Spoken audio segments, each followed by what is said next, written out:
જો ને તમે બહુ ભેગી કરીને પછી 1000ની નોટ ગઈ તો તમારે પરાણે ઉલેચવી પડી, અને જેણે ન ઉલેચી અને હજી કાગળિયા પડ્યા હશે. કચરા પેટીમાંય કોઈ સવારમાં જાગીને અમુક સ્થાનમાં તો તમે કચરા પેટીઓ જવો ને તો એમાંથી નીકળે, કારણ કે સંઘરી રાખ્યા. પછી બીજું એવું એ થાય કે બદલવા માટે સરકારે આપણને ઘણો સમય આપ્યો હતો, પણ હવે છાના માના ભેગા કર્યા હોય બદલવા કોને દેવા? તો કે તમે કહેતા હતા ને મારી આગળ કાંઈ નથી, આટલા બધા ક્યાંથી આવ્યા? પછી તો ઘણા એ ભાઈઓને દીધા, પોતાના જે ભાઈઓ હોય ને એને, ખ્યાલ આવ્યો? બહેનોને દીધા, કારણ કે અહીંયા તો કોઈને દેવાય નહીં, અહીંયાથી જ ભેગા કરેલા હોય.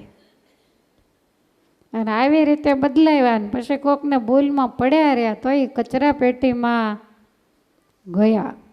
માટે ઠાકોરજી આપ્યું હોય કાલની તો કોઈને કાંઈ ખબર નથી. સારા કામમાં મારો કોઈ એવો ઈરાદો નથી કે મંદિરોમાં દ્યો કે એવો કોઈ, તમને જ્યાં સારું લાગે બીજાને મદદરૂપ થવામાં, કોઈના ગરીબના બાળકોને ભણાવવામાં, કે કોઈ એવા આધાર વગરના જે સ્ત્રીઓ હોય તો એને પણ મદદરૂપ થવામાં, પછી માજાનો હોય પાંજરાપોળ વગેરે કોઈ પણ જગ્યાએ તમને જ્યાં યોગ્ય લાગે, હોસ્પિટલો હોય, દેવ મંદિરો હોય, સાધુ સંતો હોય, બ્રાહ્મણો હોય, ભગવાનના કોઈ એવા ગરીબ ભક્તો હોય તો કોઈ પણને મદદરૂપ થવામાં, ક્યાંક મંદિરો બંધાતા હોય, ક્યાંક વિદ્યા ભવનો કહેતા હોસ્ટેલો બંધાતા હોય, ક્યાંક હોસ્પિટલો બનતી હોય, તો આવા સ્થાનની અંદર આપણે એ દ્રવ્ય એને જરૂરથી વાપરવું. કે એક જગ્યાએ કાંઈ સિક્કો માર્યો નથી.